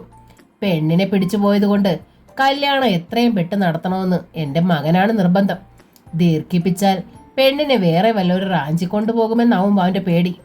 അത് കേട്ട് 2 പക്ഷത്തുള്ളവരും വാവിട്ട് ചിരിച്ചു. അതേതായാലും ഇനി ഉണ്ടാവില്ല, ചെല്ലപ്പൻ ഉറപ്പിച്ചു പറഞ്ഞു. എൻ്റെ മോള് കൃഷ്ണൻകുട്ടി ഏട്ടൻ്റെ മോനുള്ളത് തന്നെയാ. ഇനി നിങ്ങളെക്കാൾ കൂടിയവർ വന്നാലും എൻ്റെ മോൾക്ക് മറ്റൊരു ചെക്കനെ വേണ്ട. അങ്ങനെ സ്നേഹമായും സന്തോഷമായും ഊണ് കഴിച്ചിട്ടാണ് മുകുന്ദൻ്റെ വീട്ടുകാർ മടങ്ങിയത്. പിറ്റേന്ന് തന്നെ ചെല്ലപ്പൻ വീടിനോട് ചേർന്നൊരു ഷെഡുണ്ടാക്കി. അവിടേക്ക് വീട്ടു സാമാനങ്ങൾ മാറ്റി. എന്നിട്ട് പണിക്കാരെ നിർത്തി പഴയ വീട് പൊളിച്ചു. തുടർന്ന് പുതിയ വീടിൻ്റെ പണിയും തുടങ്ങി. മുകുന്ദൻ്റെ അച്ഛൻ 2 മാസം തന്നെങ്കിലും 1.5 മാസം കൊണ്ട് തന്നെ പണി ഒരു വിധമാക്കണമെന്നുള്ള വാശിയിൽ ദിവസവും 10-30 പേരെ നിർത്തി തിടുക്കത്തിൽ നിർമ്മാണം തുടർന്നു.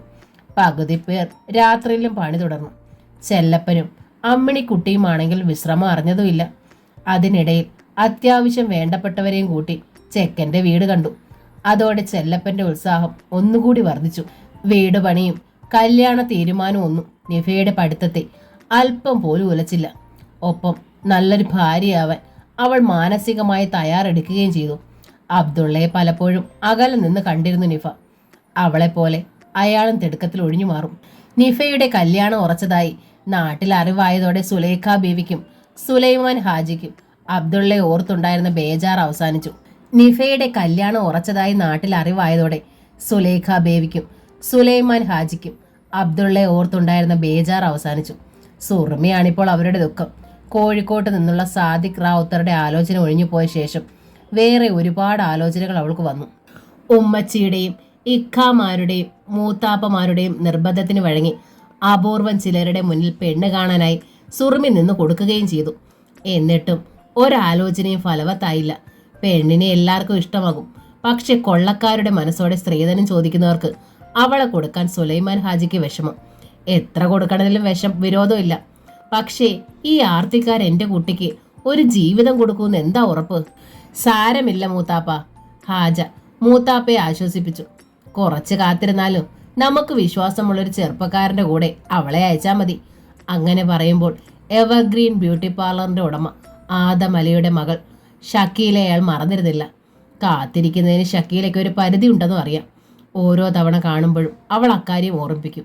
എന്ന് വെച്ച് സുറുമിയുടെ നിക്കാഹിന് മുമ്പ് എങ്ങനെ തൻ്റേത് നടത്തും? അതേപ്പറ്റി ഉമ്മച്ചിയോടോ മൂത്താപ്പയോടോ സൂചിപ്പിക്കാൻ പോലും അയാൾക്ക് വയ്യായിരുന്നു. അങ്ങനെ ഇരിക്കെയാണ് ഓർക്കാപ്പുറത്തൊരു വിരുന്നുകാരൻ പേടികപ്പറമ്പിലെത്തുന്നത്. മധുരക്കട പരീതിക്ക ഹാജയ്ക്കോ അബ്ദുള്ളയ്ക്കോ സുറുമിക്കോ അങ്ങനെ ഒരാളെ അറിയില്ലായിരുന്നു. സുലൈമാൻ ഹാജിക്കും ആളെ പിടികിട്ടിയില്ല. നിങ്ങൾ സുലൈമാൻ ബീവിയെ ഒന്ന് വിളിക്കേ, പരീതിക്ക ആവശ്യപ്പെട്ടു. അല്ലെങ്കിൽ പരീതിക്ക വന്നിരിക്കുന്നു എന്ന് ചെന്ന് പറഞ്ഞാലും മതി.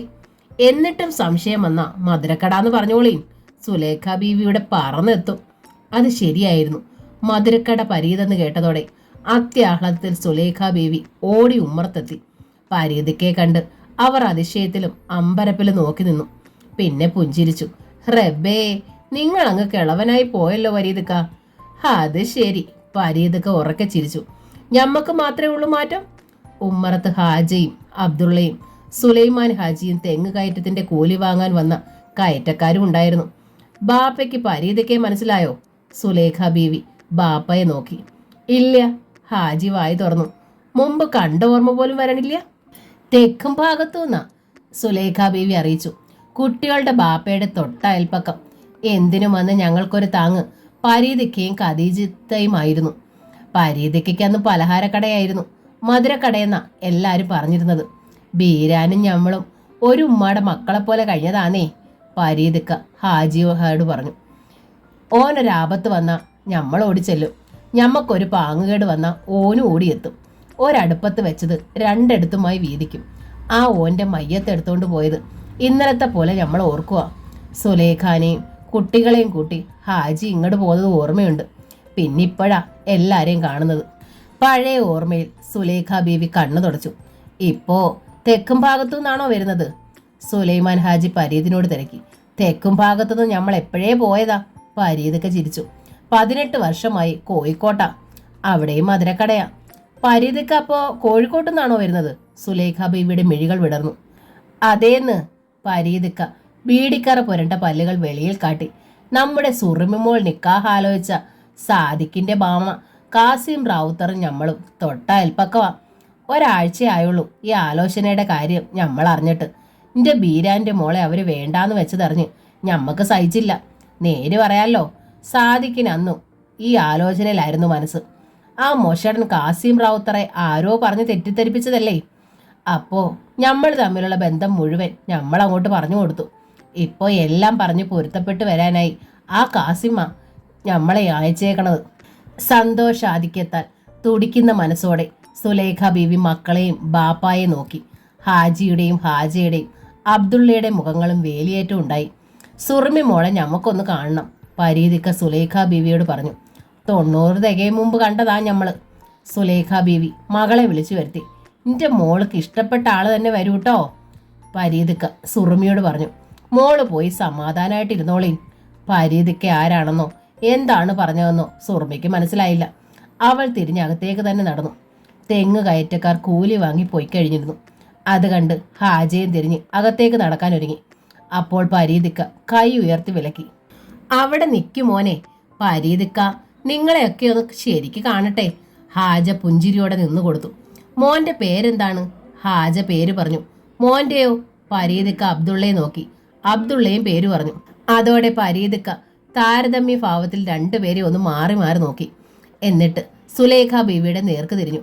ഈ 2 ആൺകുട്ടികളെയും നിക്കാഹ് ആലോചിച്ച് പെൺകുട്ടി മാത്രമല്ലേ ഉള്ളൂ സുലേഖയ്ക്ക്? സുലേഖ ബീവി വല്ലാതായി. അതെന്താ പരീതേ, ബീരാൻ മയ്യത്തായ ശേഷം നിന്റെ മോള് വേറെ കെട്ടിയോന്നറിയാൻ ചോദിച്ചതാണോ ഇയാള്? സുലൈമാൻ ഹാജി ആരാഞ്ഞു. അതുകൊണ്ടല്ല. പരീത് പതർച്ചയോടെ തലയാട്ടി. അതുകൊണ്ടല്ല കേട്ടോ. പിന്നെ? ഹാജി പരീതിനെ നോക്കി. ഒന്നുമില്ല. പരീത് എന്തോ കടിച്ചിറക്കും പോലെ മുഖം കുമ്പിട്ടിരുന്നു. സുലേഖ, നീ ഇയാൾക്ക് കുടിക്കാൻ വല്ലതും എടുക്ക്, ഹാജി സുലേഖയോട് പറഞ്ഞു. സുലേഖ ബീവി തിരിഞ്ഞ് അകത്തേക്ക് നടന്നു. അതോടെ പരീത് വീണ്ടും ഹാജയെ നേരിട്ടു. സുലേഖ വേറെ കെട്ടില്ലെന്ന് ഞമ്മക്കറിയാം. ബീരാനും സുലേഖയും അങ്ങനെ കഴിഞ്ഞവരാ. പക്ഷേ പരീത് വീണ്ടും ഹാജയും അബ്ദുള്ളയും നോക്കി. എന്താടോ? ഹാജിക്ക് ശുണ്ടി വന്നു. അല്ല, ഇത്രയും മുതിർന്നപ്പോൾ ഇവരെ രണ്ടിനെയും കണ്ടിട്ടങ്ങ് തിരിച്ചറിയാൻ പറ്റണില്ല. അതുകൊണ്ടാണേ. പരീത് വെക്കി. അത് ശരി, ഇവരെ തനിക്ക് തിരിച്ചറിയാൻ പറ്റണില്ല. ഇത് ഹാജയെ നോക്കി ചൂണ്ടി. മൂത്തവൻ ഇത്. അബ്ദുള്ളയുടെ നേർക്ക് ചൂണ്ടുവിരൽ നീണ്ടു. രണ്ടാമൻ അബ്ദുള്ള. അത് മനസ്സിലായി. പരീത് ചമ്മലിൽ ചിരിച്ചു. പക്ഷേ 2 പേർക്കും ബീരാന്റെ ചായ, അതാണ് അതിശയം. നിന്റെ നാവീന്ന് വല്ലതും കേൾക്കും. ബാപ്പാടെ ചായ മക്കൾക്ക് വരണത് അതിശയാ. സുലൈമാൻ ഹാജി ചാടി എഴുന്നേറ്റു. എന്ന് വെച്ചാ ഇവരിൽ ആരാണ് സുലേഖ പെറ്റവൻ, ആരാണ് എടുത്തു വളർത്തിയവനെന്ന് അറിയാൻ പറ്റണില്ല. അതുകൊണ്ട് ചോദിച്ചതാ, പരീത് പറഞ്ഞു. തീയിൽ ചവിട്ടിയത് പോലൊന്ന് വിറച്ചു സുലൈമാൻ ഹാജി. അറിയാതെ അയാൾ ചാരു കസേരയിലേക്ക് ഇരുന്നു പോയി. ഹാജിയിൽ അമ്പരപ്പാണുണ്ടായത്. അബ്ദുള്ള പക്ഷേ ഒരു തമാശ കേട്ടതുപോലെ ചിരിച്ചതേ ഉള്ളൂ. ഇയാൾക്ക് വട്ടാണോ എന്ന ഭാവത്തിൽ ഹാജയെ നോക്കുകയും ചെയ്തു. ആ മൂവരിൽ ഉണ്ടായ ഭാവമാറ്റം പരീതിനെയും വല്ലാതാക്കി. പറയാൻ പാടില്ലാത്തതാണോ പറഞ്ഞതെന്ന ശങ്ക. അതേ ഹാജി, ഞമ്മൾ ചോദിച്ചൂന്നേ ഉള്ളൂ. അന്ന് കുട്ടികളായിരിക്കുമ്പോ കണ്ടതല്ലേ ഞമ്മള്. പരീത് അബദ്ധനെ പോലെ വിക്കി. ഹാജി വീണ്ടും പരീതിനെ നോക്കി.